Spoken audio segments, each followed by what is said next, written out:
बाबा सिद्दीकी हत्या प्रकरणातील दोन्ही आरोपींना किला कोर्टामध्ये हजर करण्यात आलेला आहे। सरकारी वकिलांकडून आरोपींच्या 14 दिवसांच्या पोलीस कोठडीची मागणी करण्यात आली आहे।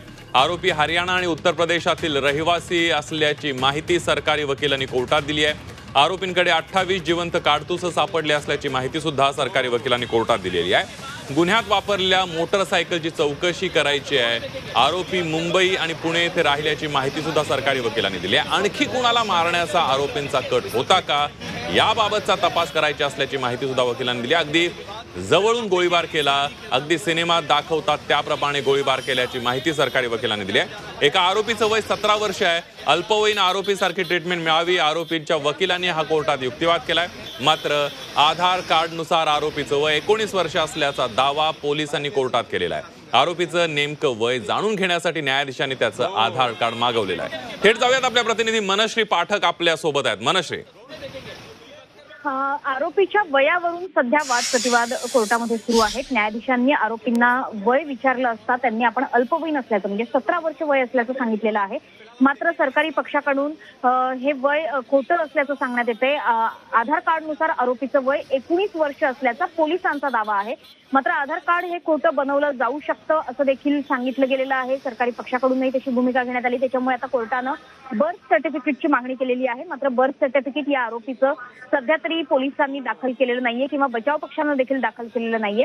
त्याच्यामुळे आम्ही वय तपासणी करता आवश्यक ती वैद्यकीय चाचणी करून घेण्याकरता सुद्धा तयार आहोत असा दावा बचाव पक्षानं सुद्धा केलेला आहे। त्याच्यामुळे एका आरोपीच्या वयावरून आता सध्या कोर्टामध्ये वाद प्रतिवाद सुरू आहे। तर दुसऱ्या आरोपीचं वय हे 23 वर्ष सांगण्यात आलेलं आहे। जो अल्पवयीन आरोपी सांगितला जातोय बचाव पक्षाकडून त्याला जर अल्पवयीन ठरवलं गेलं तर अर्थातच अल्पवयीन आरोपीच्या संदर्भानं असणारी कलमं ही लागू होऊ शकतील। त्याच्यामुळे तशा पद्धतीची ट्रीटमेंट मिळावी अशी मागणी बचाव पक्षानं केलेला आहे।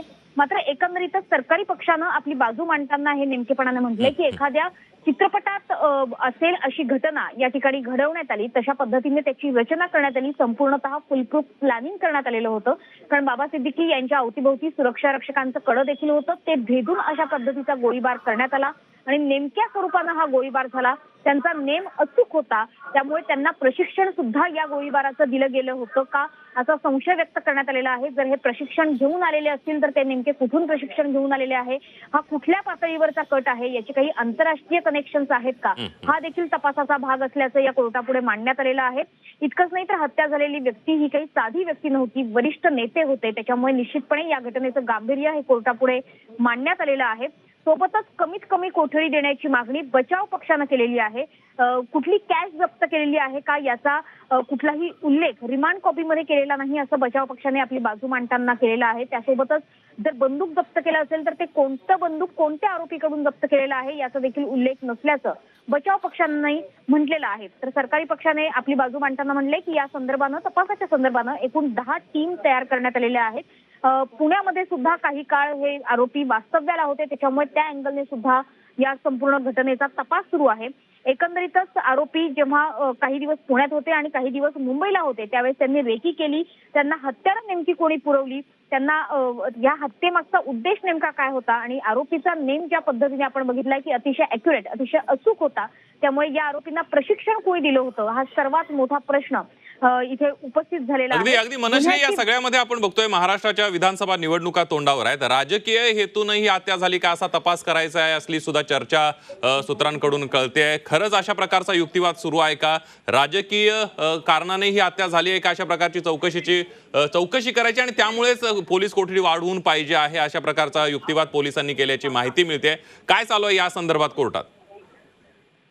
राजकीय हेतूने ही हत्या घडवली गेली का या संदर्भानं मात्र अजूनही प्रश्नचिन्ह आहे आणि अर्थातच पोलिसांना त्या अँगलने सुद्धा तपास करावा लागणार आहे।